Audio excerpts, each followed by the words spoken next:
Every brand tells a story. And they are the storytellers. The Sutradhars. They present a brand with band, baja and barat to you. They are the Brandwallahs. He heads the advertisement business in India for the world's largest social media network. Arun Srinivas, director and head of ads business for Meta India. He has over 25 years of experience, of which more than 20 years were in the consumer products industry. He has also spent some time in the private equity industry with Westbridge Capital, where he led the consumer vertical. Prior to Meta, Arun was the COO and the global CMO of Ola, where he anchored the launch of Ola in London. At Meta India, he leads sales and solutioning with large clients across industry verticals, and also leads relationships with the media and the creative agency ecosystem. He is our Brandwallah.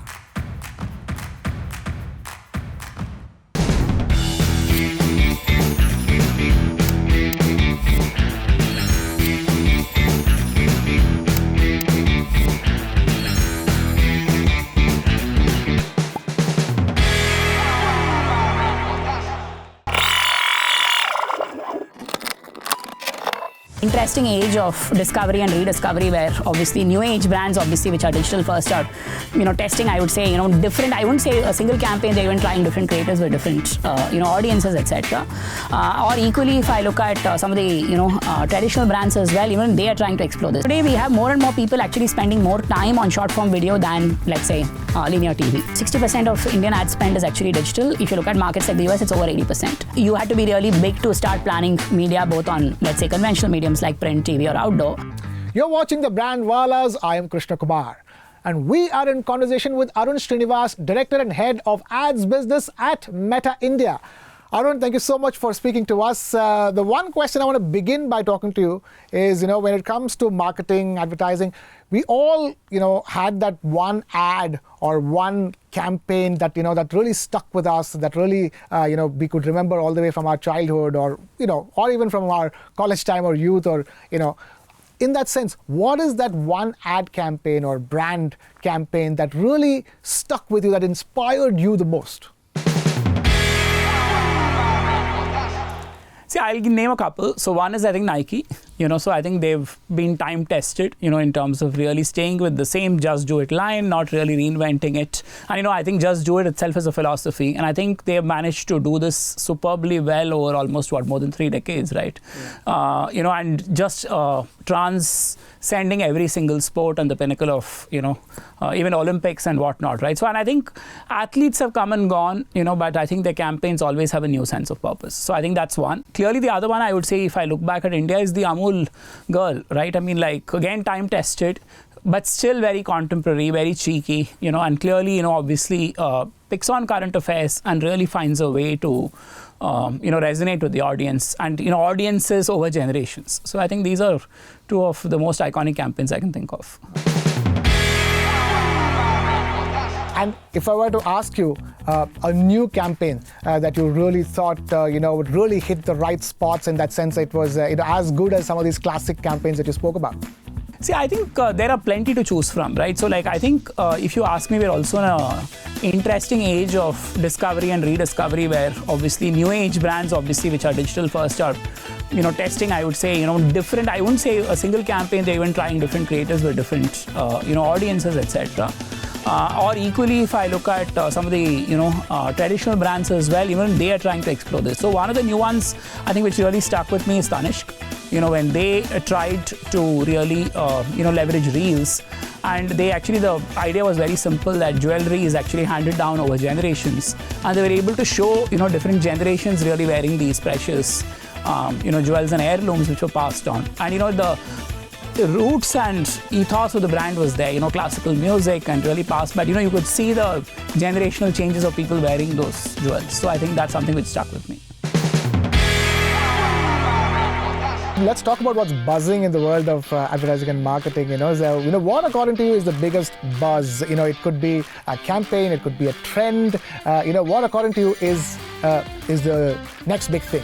See, I think it's already here. One is, I think if you look at even what I spoke about today, right? So I think we are in an era where most Indians and equally most people in the world are today consuming short form video, and Reels is in some sense, the platform of choice in the country here. So today we have more and more people actually spending more time on short form video than, let's say, linear TV. So how do you really find a way to still garner the right attention, story tells so well, where you really grab attention in the first 0.4 seconds or first 1 second, and we have actually seen brands that do that. It's distinctive and brand recall is pretty high. But so this is what is really buzzing, and it's actually only growing exponentially every day. One thing in the world of advertising and marketing that you think is overhyped and hence is blah. See, I don't know about blah, but I'll say certainly, we're also, I'll give you an example. If I were to look back in time, even when, let's say, I was a marketer on the other side, obviously, media habits and audiences continue to, evolve and change all the time. So there was a time when, for example, there was literally only print, radio, and, let's say, rural marketing. So people obviously try to leverage wall paintings and whatnot. Then, lo presto, the first television really appeared, and, obviously television is, took a big, I think the first big hit happened after the Asian Games in '82, and then the next one happened actually after, Ramayana, Mahabharata, etc., where became household names. And then we obviously had satellite television, which gave you, let's say, media planning as a tool to really not be just on Doordarshan, but into various other channels. So I think just like that, today we are in an era where, today, more 60% of Indian ad spend is actually digital. If you look at markets like the US, it's over 80%. But we are still, in some sense, how do I put it? A little bit paralyzed by the past. So we still make assets first for conventional storytelling and then find a way to adapt when the mediums have evolved faster. And there are audiences arguably here who only consume stuff on digital, who don't even watch, conventional mediums or read, the way they used to. So I think the biggest thing for me is we still stick to metrics like viewability and how many seconds did somebody watch the ad for. To me, that's just like changes with the times, it becomes a metric which may not be relevant actually as we speak going forward. Talk to us about social media platforms like Meta now becoming the breeding ground of choice for new age brands and these direct to consumer or D2C brands.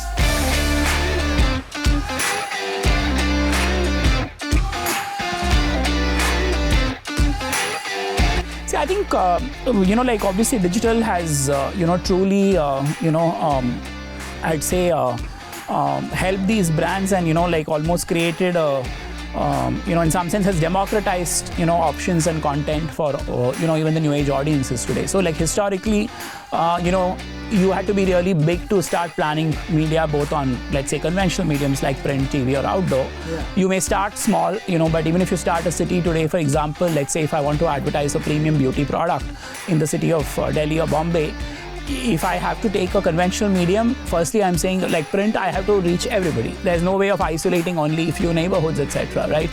Similarly, I'm saying if I take television, I might have to go to the entire audience in the state, even if I were to advertise in the local vernacular language. We're talking about social media platforms becoming the breeding ground of choice.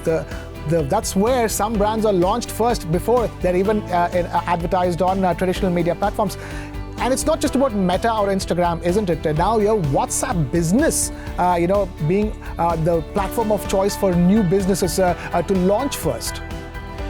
Yeah, see, I would say that, in some sense, they're all interconnected, right? So, but equally, I'll give an example. So today, like I just mentioned, Meta is obviously the leading platform on discovery.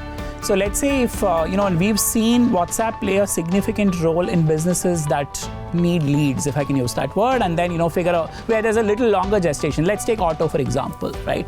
So there are a lot of new cars, let's say getting launched, by every single OEM. So they may advertise the new car literally on Instagram or Facebook, but you're not going to buy a car online. At least we haven't figured that out yet in terms of, I'm sure, the online ecosystem. Apparently you can buy second-hand cars online, right? Yeah, that they do. They still book appointments. So that's again a leads business. So what happens is you can actually say, click here to WhatsApp. It takes you into the WhatsApp chatbot of, let's say, any of the car manufacturers, and you can actually book a test drive, etc., or figure out saying what more do you want to know. You may want to know, oh, is this available only in diesel, or does it also have petrol, or vice versa, or what's the largest size? Do you have a 7-seater on this? So you can actually start talking to the business. So and I guess what we've seen is that acts as a powerful medium, to really get quality leads and quality queries. Because if somebody's not interested, they drop out. But equally, if somebody's interested, they may, choose to book an appointment, and it becomes a high value lead. Is from both new age brand as well as traditional brands? So we've seen like sectors which are very naturally, I would say, tuned into WhatsApp. For example, is auto. Real estate, because again, you want to see the model flat, you want to understand, etc. Where else, or equally, if you think that's too far, where else are the other projects? So, you're able to converse and, of course, send that. The third is even financial services. So, for example, you want a loan, you want insurance, you want a credit card, etc. Obviously, you can't, there's a lot of stuff to do as well, right? Including KYC and what. So, you can obviously then start chatting with the, either the AI-led initial conversation till a human agent takes over. And then obviously then, it manifests into a conversation where you can actually then get an appointment for someone to come and visit you, or equally, fix an appointment for you to go to the bank and get the documents or get your KYC done and whatnot. So I think, all financial services, if I look at it, equally, for example, auto, etc., have a very conversational way because it's a lead in some sense. The second way, I think, where WhatsApp has really played a large role is also on the commerce side of things, right? Enabling commerce. So, for example, now we have a sale, let's say from any e-commerce platform. Now, everyone wants to advertise the right offers to their right audiences. So, you can also send, once you have the database with you of your regular shoppers, you can actually start sending them messages and reminders about the sale. And equally now, even both new age brands and old age brands, I'm saying if you start having a loyal base. I'll give a classic example. If I take Brazil, Nespresso actually, which is like the most iconic, let's say, coffee machine, premium coffee, home coffee product, actually conducts a lot of its business through WhatsApp. So clearly you can see that even they're able to maintain the interest to say, hey, this is the latest flavor, this is the latest, offer, or equally, even if you have a query on anything, you can actually converse and move. So there are different use cases. Some are information based, some are, as I said, even commerce based, and enabling commerce in some sense, where you obviously take them to the e-commerce website, etc. Right. To check out. Or the third one is a lot of leads which you can follow through. Right. We will take a very short breather here at this stage. More on the other side.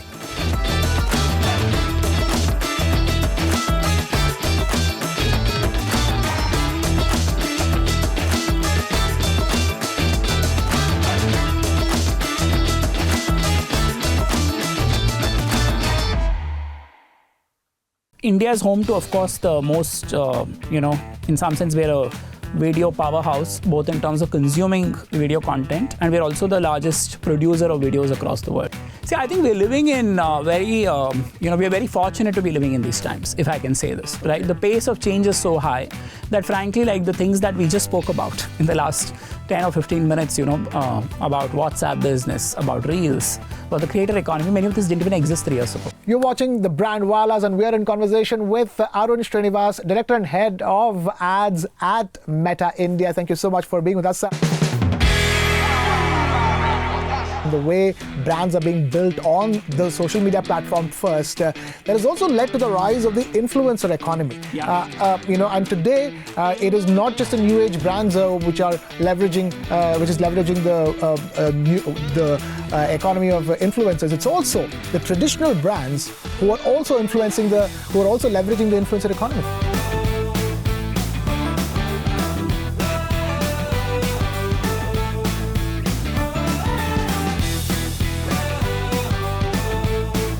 Absolutely. See, I think there are 3-4 things here, right? So one is India is home to, of course, the most, in some sense, we're a video powerhouse, both in terms of consuming video content, and we're also the largest producer of videos across the world, right? So, and we're also one of the largest creator economies in the world. So in some sense, with the rise of social media, it's given rise to a huge influencer/creator economy where people are able to, I would say, develop followership around the habit or interest that they're an expert in. They're a quasi-expert. So, for example, if someone is able to review all the new phones, he's a tech expert. If someone is able to really understand food and what to do with it, is a food expert. And we've seen the rise of that. Or equally beauty, for example, to really say, how do you create the right look? Because it's not really about selling the, let's assume a particular shade of lipstick or particular skin cream, but how do you really create the overall look for a party or whatever, which is what users eventually are interested in.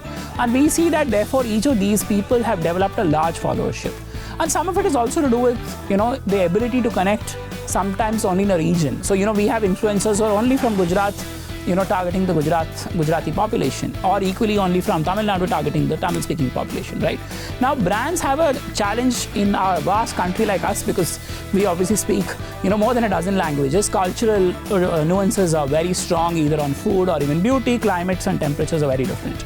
So when the influencer supplements, let's say, a beauty brand by saying for the Chennai weather, this is the perfect way to use these products, you're actually adding magic there. So we've seen therefore the rise of influencers, and therefore it's no surprise that large brands, so be it, like Lakme from Unilever or Maruti, for example, on the car front, or equally, let's say new age brands like Navi on the mutual fund side, Meesho, etc., have all leveraged influencers.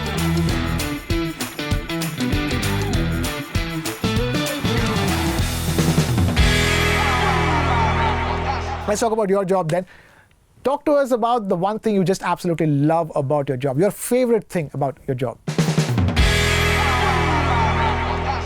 See, I think we're living in we're very fortunate to be living in these times, if I can say this, right? The pace of change is so high that frankly, like the things that we just spoke about in the last 10 or 15 minutes, about WhatsApp business, about Reels, about the creator economy, many of this didn't even exist 3 years ago.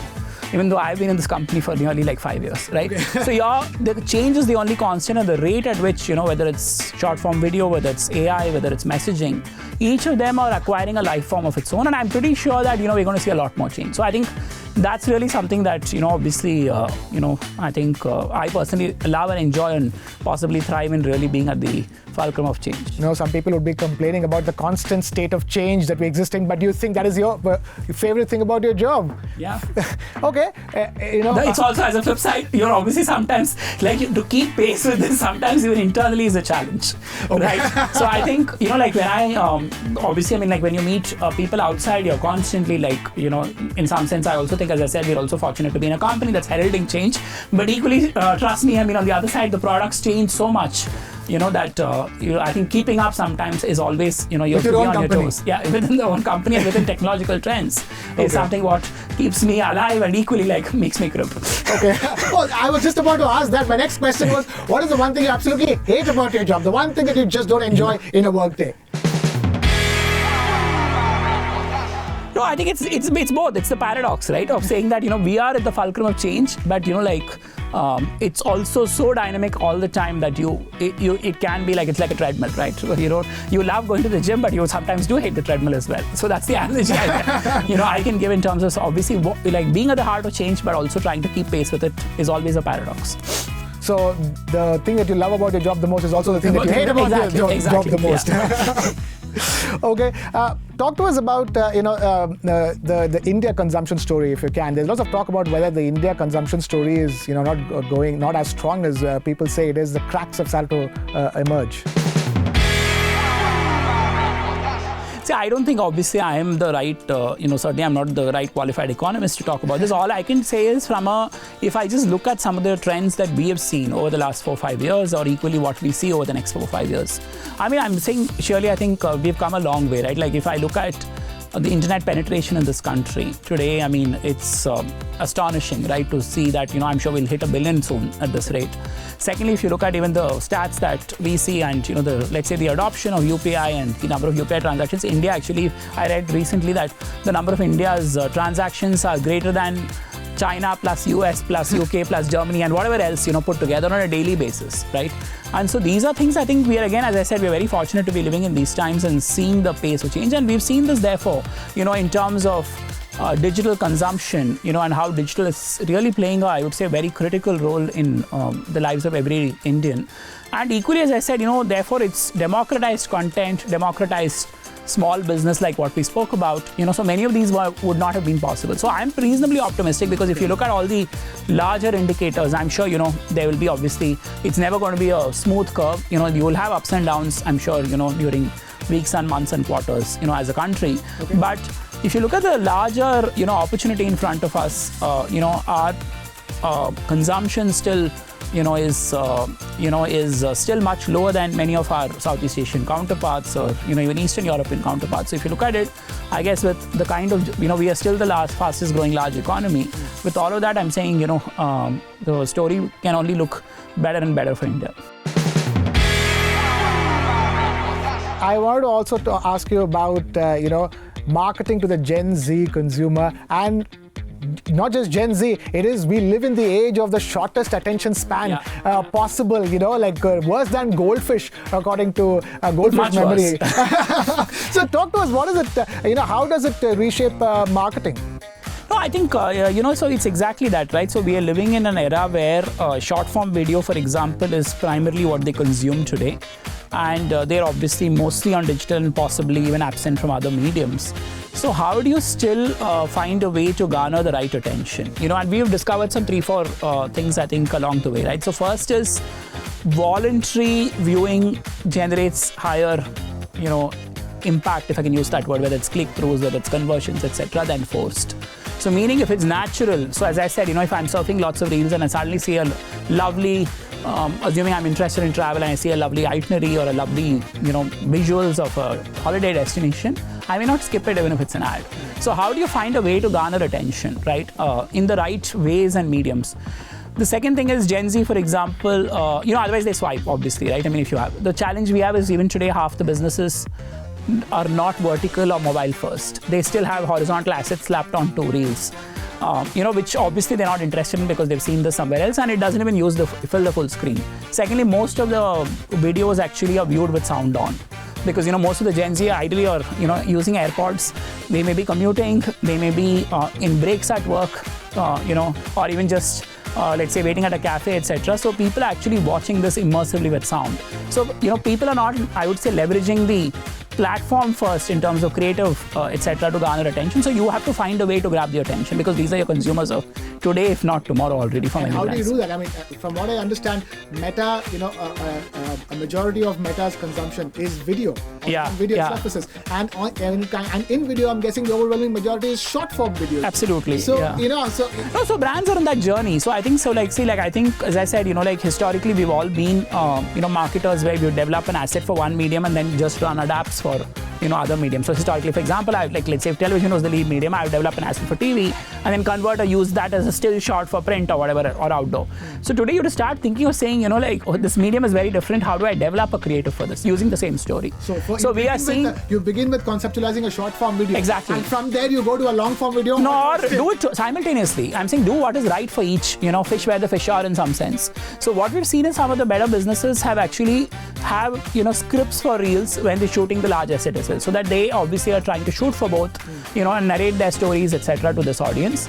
And it's a matter of, as I said, then second is they leverage a lot of creators, for example, to complement the storytelling. Maybe you have a conventional asset which you still run, as a brand, but find a way to get the creator talk about how, either this product is so good that, you don't want to miss it.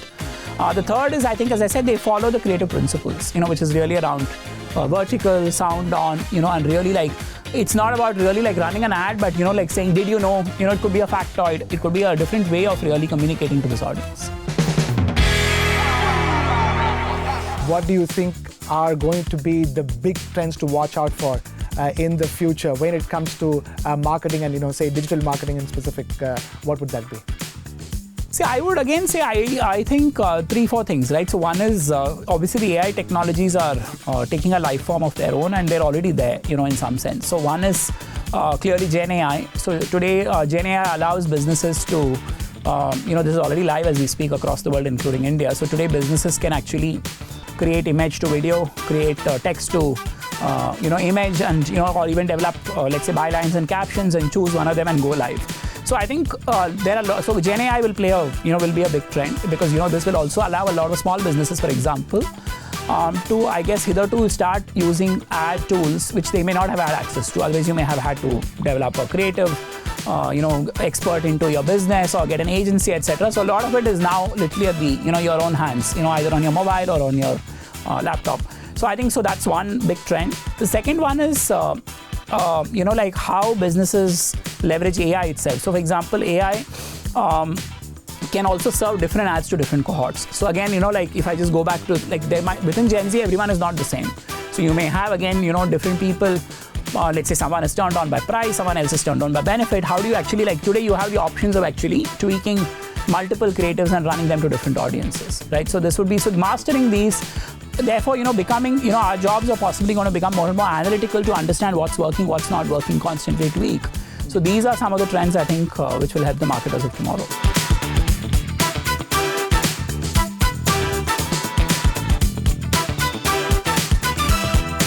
All right, we will leave it at that. Arun, thank you so much for speaking to us and being with us here. Thank you so much, Krishna. Thank you so much. And with that, it's a wrap here on this edition of the Brandwallahs.